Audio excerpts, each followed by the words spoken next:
If you practice or teach vinyasa-based or Ashtanga-based yoga, you spend a lot of time in downward facing dog. It's kind of a headquarters position. We incorporate it in most all of our sun salutations, and we also build many different lunging and standing pose flows from the position. If you practice a more static version of Hatha yoga, you probably incorporate down dog in most of your sequences.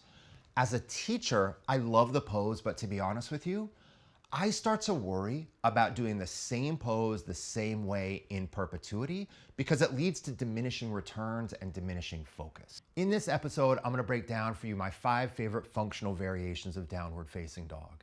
I'm also gonna tell you when I choose to use these poses in my sequences, and I'll also articulate the benefits and the primary techniques of these postures. My name is Jason Crandall. I've been a globally respected and influential yoga teacher for nearly 30 years, teaching at the world's most prestigious conferences and studios. I've created the most comprehensive and reputable online teacher training resources to help you learn more and truly feel comfortable and enjoy the experience of being a yoga teacher. Our first variation is side body opening downward facing dog.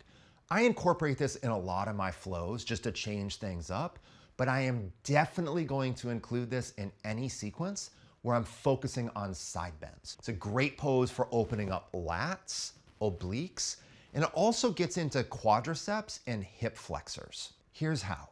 We begin in downward facing dog, and we're gonna raise our right leg up and back behind us into one-legged downward facing dog.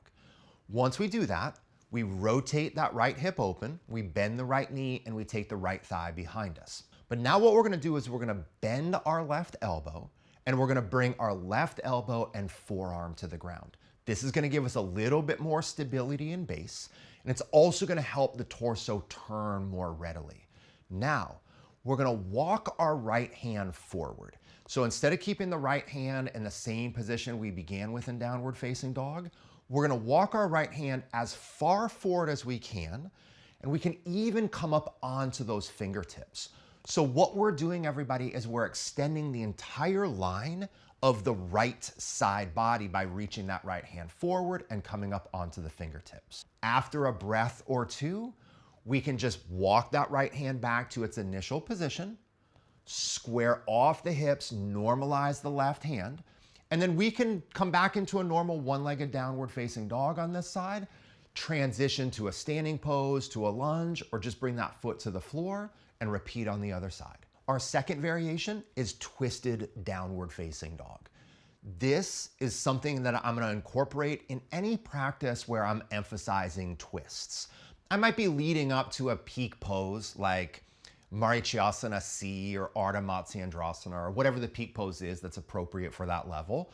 Or I might just be focusing on having a little bit more spinal mobility and sprinkling greater frequency of twists throughout my flow. There are 2 ways or 2 different phases of doing this pose. What we're gonna do is we're gonna start in downward facing dog. We're gonna take our right hand and we're gonna hold the outside of our left shin.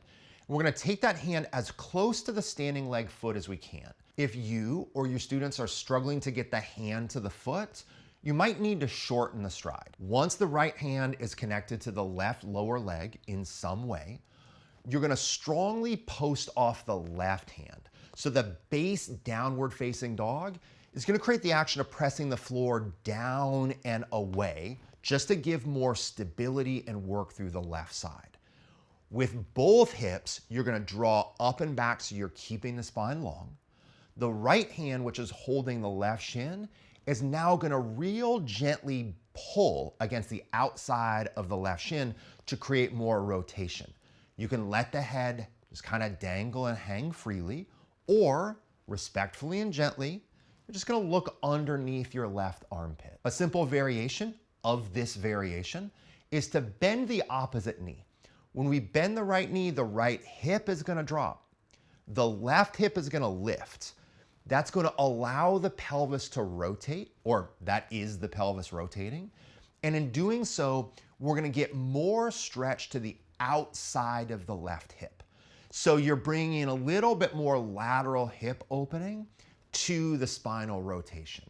Now, let's look at elevated heel downward facing dog for people with tight hamstrings. If I were not gonna limit this video to my 5 favorite variations of the pose, I would be including bent knee down dog. I have nothing but love for the pose, but I wanted to give you something a little bit different.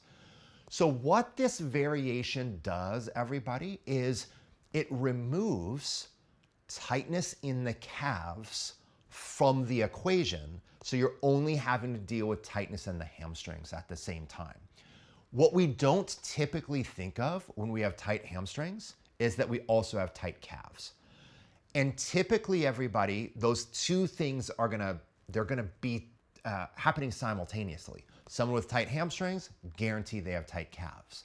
Well, what does downward facing dog challenge and stretch? The hamstrings or the calves? Both simultaneously. So what we do in heel elevated downward facing dog is we lift the heels. We come up onto the ball of the feet. We lift the heels as high as we can so the foot or the ankle is no longer in dorsiflexion. What does this do? It makes the calves not have to stretch. So now we do the same pose, down dog, but we only have to deal with tight hamstrings instead of tight hamstrings and tight calves. This is so simple to do. We just start in downward facing dog. So what we're gonna do is we're gonna lift the heels as high as they go. Now you're gonna notice as soon as you lift the heels higher, you can reach through the arms more. So you lift the heels and you double down on the reach through the arms, pressing the floor down and away, bringing the shoulders into deeper flexion. As that happens, focus on drawing the outer hips up and back. As you draw those hips up and back diagonally, you're keeping the heels elevated. With those heels elevated and the hips elevated, now you're gonna create the action of tilting the pelvic rim or the hip points a little bit more towards the front of the thighs. You stay with this for a few more breaths. You're gonna have a little bit more length, space, and freedom in the pose. And of course, you can also bend the knees along with the heel elevation just a little bit if you need to or prefer. Now, you can stay here, you can transition to the next pose, or you can maintain all of these actions and then challenge yourself a little bit more by dropping the heels. Let me break down rotated hips, downward facing dog for outer hip flexibility. For me personally, this just feels so good. This is gonna create more stretch in the outer hip muscles. It's gonna create a little bit more length, a little bit more stretch in the IT band. And for most people, it's also gonna give a good stretch to the obliques. So I often incorporate this in sequences where I'm incorporating our first variation, that variation of side bending downward facing dog. And I use it when I'm trying to help my students get a little bit more stretch in that side body, because I'm gonna focus on outer hip openers throughout that sequence, or I'm gonna focus on side bends. It just tailors to those focal points really well. So we're in down dog and we bend our left knee. We keep our right leg straight, and this is really key. Now, keeping our right leg straight, we're gonna pivot on the ball of our right foot and turn our right heel in towards the center of our yoga mat. We're gonna turn that right heel in towards the center of our yoga mat until the bottom of our right foot comes to the floor and our right foot is turned outward at about 45 degrees. And now that we've established the position of the legs and the right foot, we're gonna allow our hips to turn to the right. So when we do this, everybody, we're gonna drop the left hip. So our left knee's bent and we're dropping our left hip. As we drop our left hip, we're gonna draw up through the outside of our right hip and back through the top of our right thigh. In doing so, we're gonna reach even more strongly through the right hand. Both hands are staying as they are, but we charge that right hand into the floor and we turn our ribs a little to the right.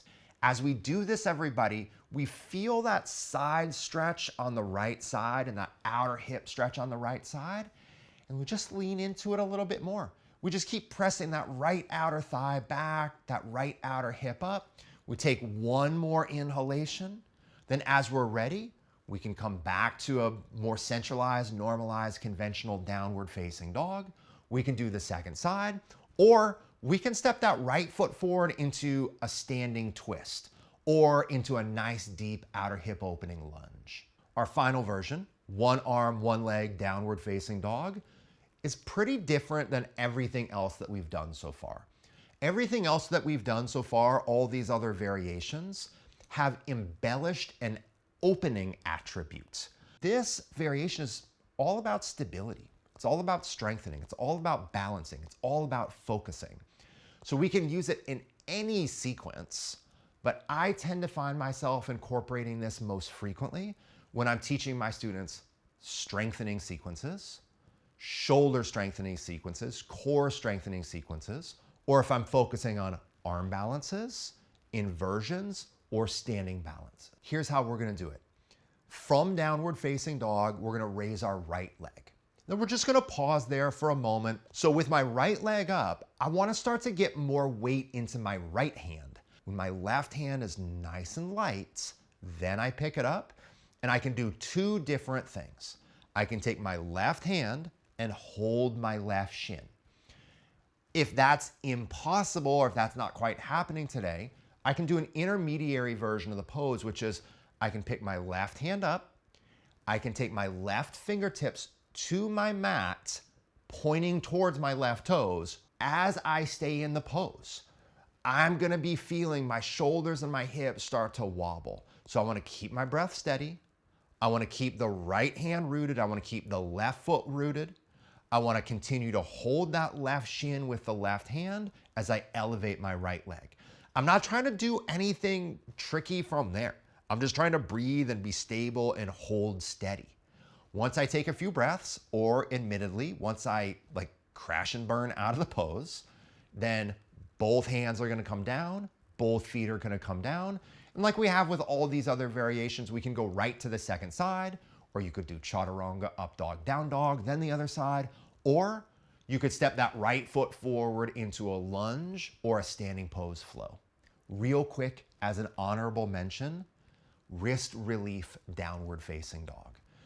If you and your students are struggling with downward facing dog because of wrist challenges, bring the forearms to the floor and interlace the fingers.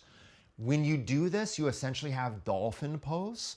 And with that finger interlace composition of the hands, you have really great stability. Now, I would go into greater detail on this nuance, but instead I wanna refer you to a longer video that I did on many different ways of managing wrist discomfort in downward facing dog. So everybody, I'm gonna put a link in it for that video. I'll put it in the notes below. Everybody, one thing I want you to remember from this, every variation that I provided to you today had a specific function. We wanna be good editors, and we wanna provide our students with things that really serve an intrinsic value that are gonna facilitate and improve the quality of our lives or the quality of our students' lives, okay? So as always, I really appreciate you listening to this. Here's the pitch, like, subscribe, all of those things. It's very helpful for me in producing this and helping you get more of this information. I really love it. I've taught yoga for so long, and there's so many little tips and tricks of the trade that it's really fun for me to share with colleagues and students. So share it with your friends, let other people know about it. And as always, if you wanna train or learn a little bit more with me and work with me more face-to-face and interactively, make sure to check out my website for all that info. There's links in the bio. Once again, everybody, thanks a ton. Enjoy your practice, and I'll see you soon.